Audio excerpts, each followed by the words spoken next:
voir pour aller mieux, pour avancer. Le parlange de chez nous, avec Colette et puis Étienne.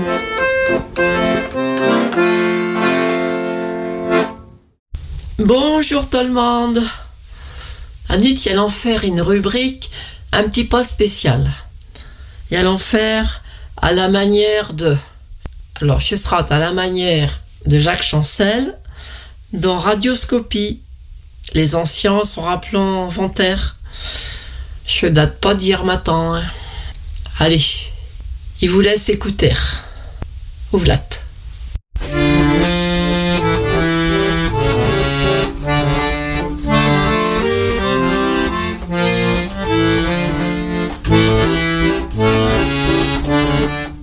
Le parlange de chez nous.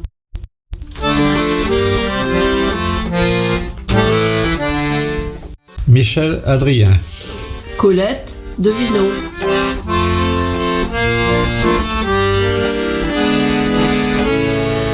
Michel Adrien, merci d'avoir accepté cette rencontre. Il me disait que même si vous êtes un homme d'affaires, faut le dire, vous avez toujours resté fidèle à votre pâteau. Ah, mais là, j'ai ma langue native comme tout. Et chez nous, ferments à toutes sources, il pouvait dire nos affaires en pâteau, il me faisait un peu plus précise qu'en français. Mais, souvent, on me va du pâteau, même quand il parle en français, je fais l'ancien. Mais le pâteau, je ne s'oublie pas.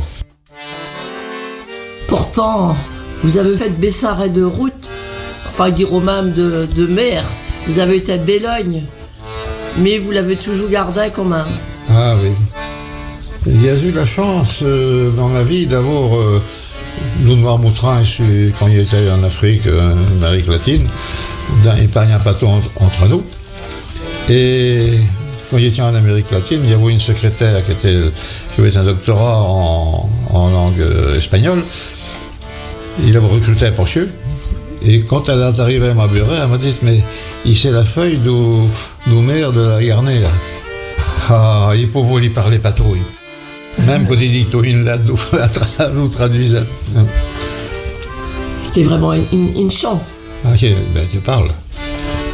Mais vous saviez qu'il était une feuille quand même de Lille? Non, il est recruté pour sa brevette et ses notes. Il y avait un recruteur, il y avait un chez nous, qui s'occupait de, comme on appelle aujourd'hui, les ressources humaines, quoi. Mais chez vous cousiez français? Mais ouais, parce qu'il a pris une feuille d'ailleurs, d'Arcachon.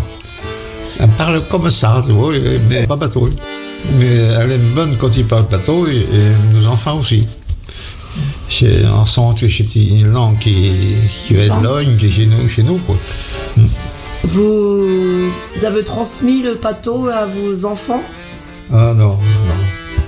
Parce que quand tu étais tout petit, il naviguait au Bessarrail, il était au moins souvent à la maison, comme toutes les femmes de marin et ma femme. Et pour parler bateau, il faut parler jeune. Si on souhaite apprendre à parler bateau quand on était plus vieux, adulte, et chez son femme. Bien comprenante. Ah ouais, comprenant le bateau, ma femme aussi, ouais.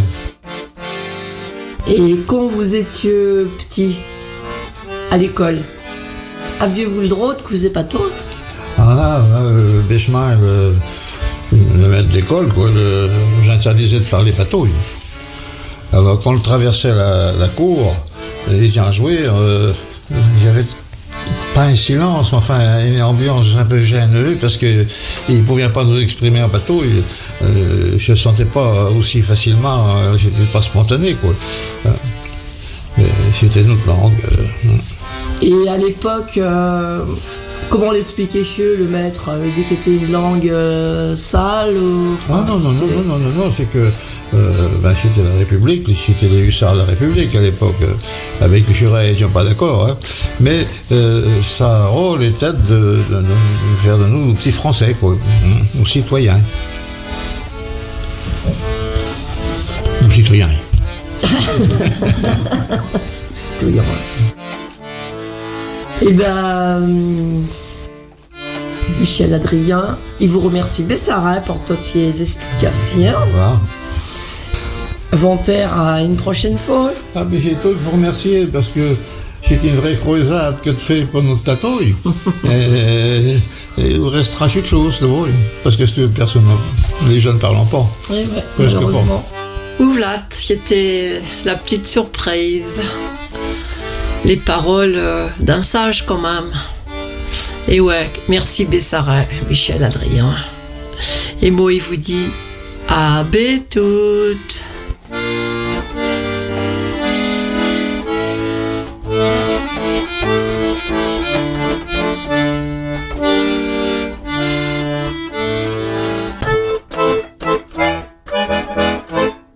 Retrouvez le Parlange de chez nous à tout moment en podcast sur radionoirmouth.fr.